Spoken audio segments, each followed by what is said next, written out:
After years of helping the company prepare for its IPO, my girlfriend, finally ready to go public about our relationship, was about to make the announcement. But before she could, her ever-smug assistant who's never liked me beat her to it. Stepping onto the stage, he wrapped his arm around her waist, a triumphant smirk on his face. "Didn't you say we'd wait a few more years? Couldn't hold out even for that long he said, his tone thick with mockery. My girlfriend didn't bother explaining. Instead, she handed him a document, the transfer of shares agreement, and announced to the room that he was the company's newest shareholder. The crowd erupted in shock, with murmurs and whispers spreading like wildfire. The assistant, clearly basking in the attention, turned his smugness toward me, throwing out thinly veiled jabs. And my girlfriend, she didn't stop him. In fact, her tone was cold as ice when she added, "You've done a lot for the company, but his talent is what we need to ensure a brighter future." I didn't flinch, I didn't argue. Instead, I smiled, nodded, and graciously handed over my remaining shares to the assistant as well. Let's see, I thought to myself, how far they can take the company without its biggest investor. And with that, I walked away. When Emily announced on stage that Ryan had become the company's newest shareholder, the room erupted in thunderous applause. I stood there frozen, my mind foggy from too many late nights of overtime. For a moment, I thought I had misheard her. Look at Jake face it priceless. He's been with the CEO for years and only got 2% of the shares. Ryan's barely been here and snagged 20% just like that.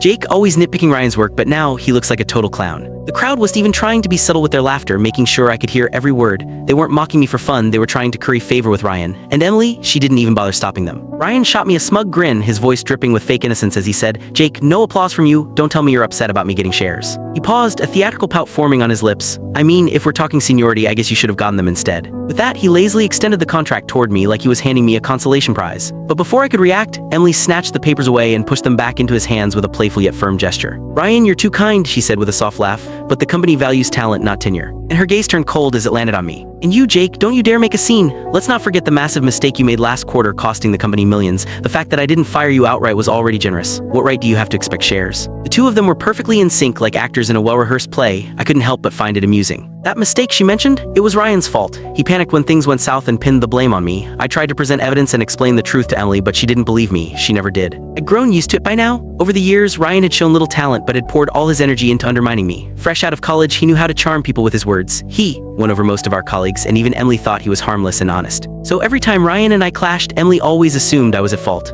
And because of that, my coworkers had grown increasingly disrespectful toward me. Ryan's voice interrupted my thoughts, still dripping with mock humility, but I'm just worried Jake might feel bad. As he spoke, he leaned closer to Emily, his head almost resting on her shoulder in an uncomfortably intimate gesture. Emily didn't push him away. Instead, she shot me a sharp look. "Jake, wipe that sour look off your face," she snapped. "I thought long and hard about this decision. Stop sulking and ruining everyone's mood. If you can't handle it, maybe you should just leave." The room erupted in agreement, voices chiming in to back her up. I knew Emily was just venting her frustration, but I couldn't help but laugh. The investors, I had brought them in after countless sleepless nights. The proposals, I had rewritten them over and over again. The IPO, it had only succeeded because of my efforts. And now, with the company finally going public, they wanted to cut me out. Click the link on the homepage to watch the full follow-up for free.